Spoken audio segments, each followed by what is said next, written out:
सौतन की सुहागरात पार्ट 2।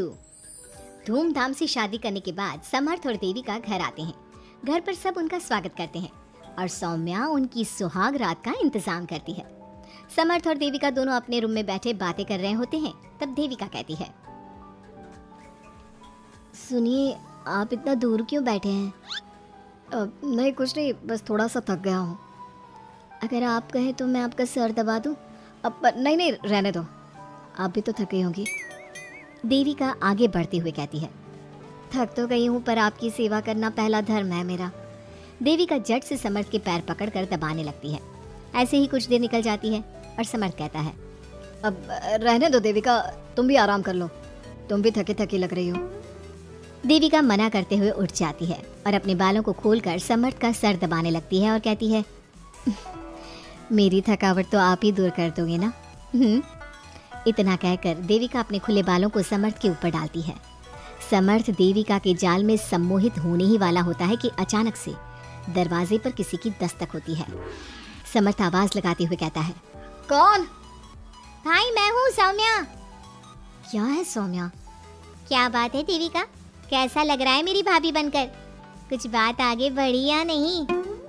बात आगे बढ़ती कैसे? तू जो आ गई कबाब में हड्डी। अच्छा जल्दी बता, किस लिए आई थी?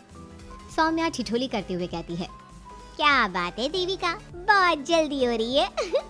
वैसे मैं तो दूध का गिलास देने आई थी। आखिर मेरी सहेली की सुहागरात में कोई कमी नहीं होनी चाहिए। देविका दूध का ग्लास लेते हुए जल्दी से दरवाजा बंद कर लेती है और पीछे मुड़कर देखती है तो समर्थ तो सो चुका था।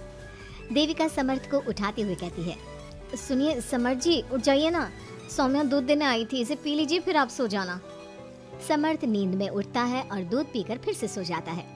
देविका उसके बगल में बैठी कहती है, सुनिए समर्थ जी, आज हमारी पहली रात है और आप सो रहे हो। समर्थ नींद में ही कहता है, देविका मैं बहुत थक गया हूँ, मुझे बहुत तेज नींद आ रही है, तुम भी सो जाओ। सोने के लिए तो पूरी रात पड़ी है, आप उठिए ना और कुछ देर मुझसे बात तो करिए। देविका जिद करते हुए समर्थ को आधी नींद से उठा देती है। समर्थ उठकर बैठ जाता है और कहता है, बोलिए देविका जी, आपका हुक्म सर आंखों पर। सुनिए, मैंने सुना है कि पति अपनी पत्नी को पहली रात कोई तोहफा देता है, आप मेरे लिए कुछ नहीं लाए क्या? वो मैं कैसे भूल सकता हूँ, लाया हूँ पर वो दूसरे रूम में रखा है। तो दिखाइए ना क्या लाए हैं। अरे अभी तो कहा कि तुम्हारा गिफ्ट दूसरे रूम में है, तो जाकर लेकर आइए ना। अगर अभी गया तो घर के सब लोग जाग जाएंगे और 10 तरह के सवाल जवाब करेंगे। मैं सुबह दिखाता हूँ ना। समर्थ इतना कहकर लेट जाता है और लेटे लेटे देविका से कहता है, अच्छा सुनो देविका, मुझे बहुत नींद आ रही है, मैं सो रहा हूँ, तुम भी सो जाओ। देविका समर्थ की बात सुनकर कहती है, आपको तो हमारी पहली रात की कुछ पड़ी ही नहीं है। इतना कहकर देविका भी उसके करीब आकर लेट जाती है और सो जाती है। अगली सुबह अधीरा समर्थ के रूम में सफाई करने आती है और देविका को उसके करीब लेटा देख रोने लगती है। रोने की सिसकी सुनकर समर्थ की आंख खुल जाती है। वो उठकर देखता है कि अधीरा उसके कमरे में रो रही है।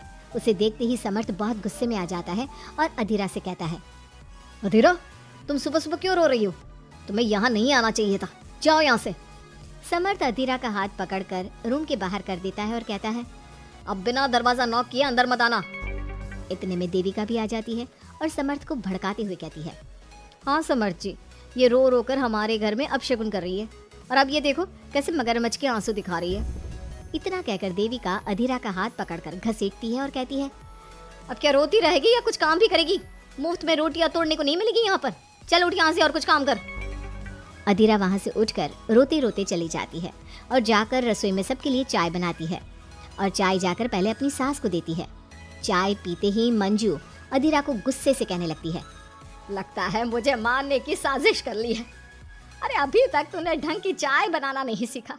इतनी मीठी चाय बनाई है कि कहीं मैं शुगर की बीमारी से मर ही ना जाऊं। अरे जा जाकर तू मर कहीं। अधीरा मंजू की बात सुनकर दुखी होती है।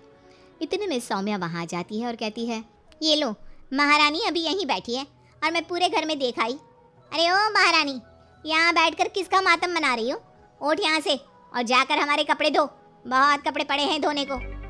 अधीरा वहाँ से कपड़े धोने चली जाती है और बैठे बैठे खुद को कोसने लगती है, हे भगवान, मुझे उठा ले तो अच्छा है, मैं थक गई हूँ इस जिंदगी से। ऐसे ही कुछ दिन निकल जाते हैं। अब समर्थ भी अपने काम पर जाना शुरू कर देता है। एक शाम अधीरा घर के सारे काम करके अपने रूम में आराम कर रही थी और मंजू अधीरा को आवाज लगाते हुए कहती है, अरे ओ कलमुही, अगर आराम हो गया हो तो आकर मेरे पैर दबा दे। देविका उस समय वहीं से गुजर रही थी और समर्थ का घर आने का टाइम देखकर देविका मंजू से कहती है, माँ जी सुनिए, आप कहें तो मैं दबा दूं आपके पाँव। पता नहीं अधीरा कहाँ है। देविका मंजू के पांव दबाने बैठ जाती है और कुछ ही टाइम बाद समर्थ भी वहां आ जाता है और देविका को माँ के पांव दबाते देख बहुत खुश होता है। वो सीधे अपने कमरे में चला जाता है। समर्थ को देख मंजू देविका से कहती है, अच्छा सुन, जाकर खाना लगा दे, और समर्थ थक कर आया है ऑफिस से, जाकर उसे पानी को पूछ ले। देविका उठकर समर्थ के लिए खाना लगा देती है और रात में समर्थ और देविका सोने की तैयारी करते हैं। समर्थ कहता है, अच्छा देविका सुनो ना, मेरे पास आकर बैठो जरा। अरे पापा मैं बहुत थक गई हूँ, मुझे नींद आ रही है। अरे आओ तो सही, आज तुम्हें माँ के पाँव दबाते देखकर बहुत अच्छा लगा।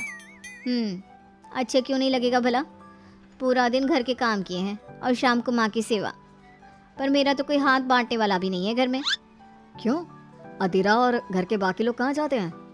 अधीरा की तो बात ही मत करो, वो महारानी तो बस मटर गश्ती करती रहती है और घर का सारा काम ना मुझे ही करना पड़ता है। मेरी तो किसी को पड़ी ही नहीं है, मैं तो सिर्फ एक नौकरानी हूँ इस घर में। अरे नहीं ऐसा मत बोलो। क्यों ना बोलूँ, आपने मुझे वादा किया था ना कि आप मुझे रविवार को फिल्म दिखाने ले जाओगे और कपड़े भी दिलवाओगे, पर आपने तो एक भी वादा पूरा नहीं किया। अच्छा बाबा, कल रविवार है, कल ही चलते हैं और तुम्हारी सारी शिकायत दूर कर देते हैं। खुश। दोनों सो जाते हैं और अगली सुबह समर्थ और देविका बाहर घूमने चले जाते हैं। अब समर्थ पूरी तरह से देविका के वश में हो जाता है। देविका जो कहती समर्थ वही करता। क्या समर्थ को कभी अपनी बहन और दूसरी पत्नी की सच्चाई पता चल पाएगी? अब क्या होगा अधीरा का? इसके लिए हमारे अगले एपिसोड का इंतजार कीजिए।